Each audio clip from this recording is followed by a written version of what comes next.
একসময় এই দেশকে বলা হতো পৃথিবীর সবচেয়ে ভয়াবহ যুদ্ধক্ষেত্র। লক্ষ লক্ষ মানুষ মারা গিয়েছিল, শহর ধ্বংস হয়েছিল।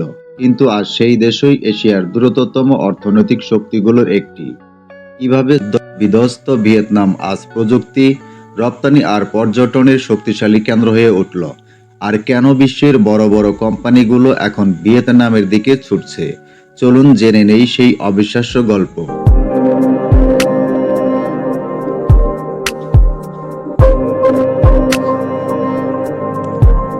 ভিয়েতনাম কোথায়? ভিয়েতনাম দক্ষিণ পূর্ব এশিয়ার একটি দীর্ঘ উপকূলীয় দেশ। এর উত্তরে চীন, পশ্চিমে লাওস ও কম্বোডিয়া, আর পূর্বে দক্ষিণ চীন সাগর। প্রায় ৩,২৬০ কিলোমিটার দীর্ঘ উপকূল ভিয়েতনামকে সমুদ্র বাণিজ্যের জন্য অত্যন্ত গুরুত্বপূর্ণ করে তুলেছে। রাজধানী হ্যানয়, বৃহত্তম শহর হো চি মিন সিটি, জনসংখ্যা ১০ কোটি, উপকূল ৩,২৬০ কিলোমিটার।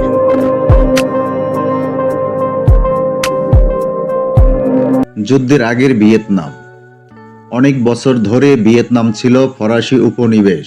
ফরাসিরা এখানে রেলপথ, বন্দর ও প্রশাসনিক কাঠামো তৈরি করলেও দেশের সম্পদ নিজেদের স্বার্থে ব্যবহার করত। সাধারণ মানুষ দরিদ্রই রয়ে গিয়েছিল।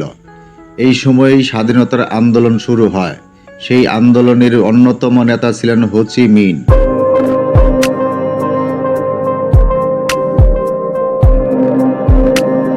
ভিয়েতনাম যুদ্ধ ১৯৫৫ সালে শুরু হয় ইতিহাসের অন্যতম আলোচিত সংঘাত। দেশটি ভাগ হয়ে যায় দুই অংশে। উত্তর ভিয়েতনাম সমাজতান্ত্রিক সরকার, দক্ষিণ ভিয়েতনাম যুক্তরাষ্ট্র সমর্থিত সরকার। যুক্তরাষ্ট্র আশঙ্কা করেছিল যে পুরো ভিয়েতনাম সমাজতান্ত্রিক হয়ে পড়বে, তাই তারা ব্যাপক সামরিক হস্তক্ষেপ শুরু করে। এই যুদ্ধে ব্যবহার করা হয় আধুনিক অস্ত্র, বোমা ও রাসায়নিক পদার্থ। বিখ্যাত এজেন্ট অরেঞ্জ লক্ষ লক্ষ মানুষের স্বাস্থ্য ক্ষতিগ্রস্ত করে। যুদ্ধের ভয়াবহতা: মৃত্যু ২০ থেকে ৩০ লাখ প্লাস, আহত কয়েক মিলিয়ন, ধ্বংসপ্রাপ্ত গ্রাম হাজার হাজার। ১৯৭৫ সালে যুক্তরাষ্ট্র শেষ পর্যন্ত সেনা প্রত্যাহার করে নেয়। উত্তর ভিয়েতনাম বিজয়ী হয় এবং দেশটি একীভূত হয়।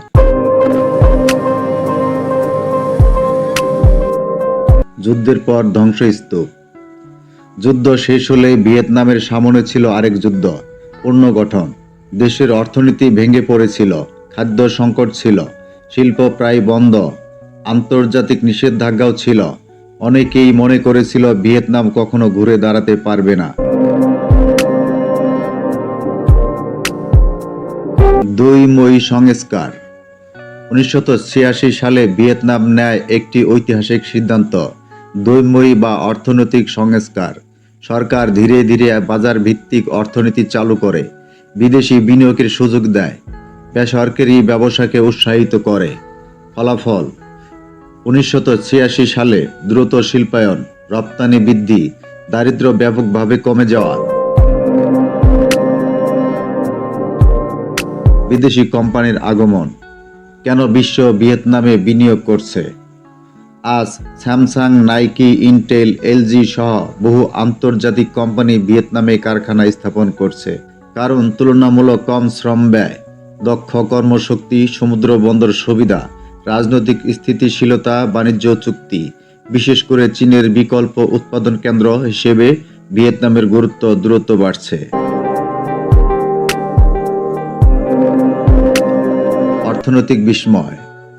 ওয়ার্ল্ড ব্যাংক ডাটা ট্রেন্ড: বিষয় পরিবর্তন, দারিদ্র্য ৬০% থেকে ৫%, রপ্তানি বহুগুণ বৃদ্ধি, জিডিপি দ্রুত বৃদ্ধি, মধ্যবিত্ত শ্রেণী দ্রুত সম্প্রসারণ।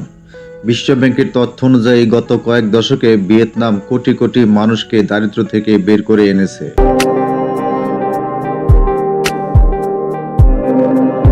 আধুনিক ভিয়েতনাম। আজকের ভিয়েতনাম শুধু কারখানার দেশ নয়, এখানে স্টার্টআপ, প্রযুক্তি কোম্পানি, ফিনটেক ও ডিজিটাল সেবা দ্রুত বাড়ছে। হো চি মিন সিটির আকাশচুম্বী ভবন আর হানয়ের প্রযুক্তি পার্ক প্রমাণ করে ভিয়েতনাম নতুন এক অর্থনৈতিক যুগে প্রবেশ করেছে।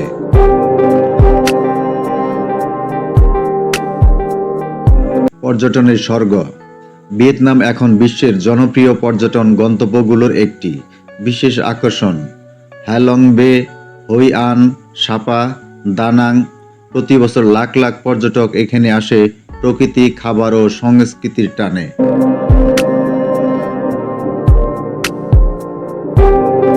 ভিয়েতনামের খাবার। ভিয়েতনামের খাবার বিশ্বজুড়ে জনপ্রিয়। সবচেয়ে বিখ্যাত খাবার ফো, বান মি, ভিয়েতনামিজ কফি। কম তেল, বেশি সবজি ও ভেষজ ব্যবহারের কারণে এগুলো স্বাস্থ্যকর বলেও পরিচিত।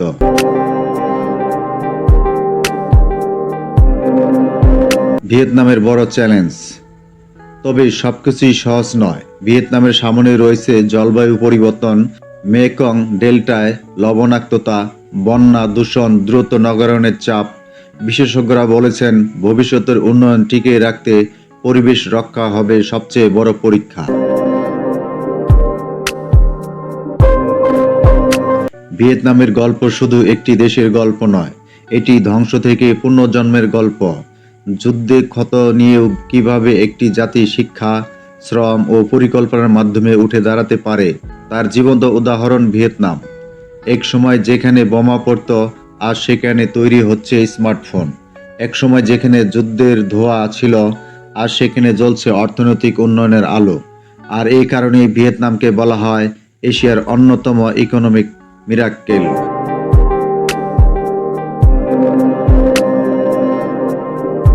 ভিডিওটি ভালো লাগলে লাইক দিন, শেয়ার করুন এবং চ্যানেলটি সাবস্ক্রাইব করতে ভুলবেন না। পরবর্তী ডকুমেন্টারিতে আমরা দেখব আরেকটি দেশের অবিশ্বাস্য গল্প।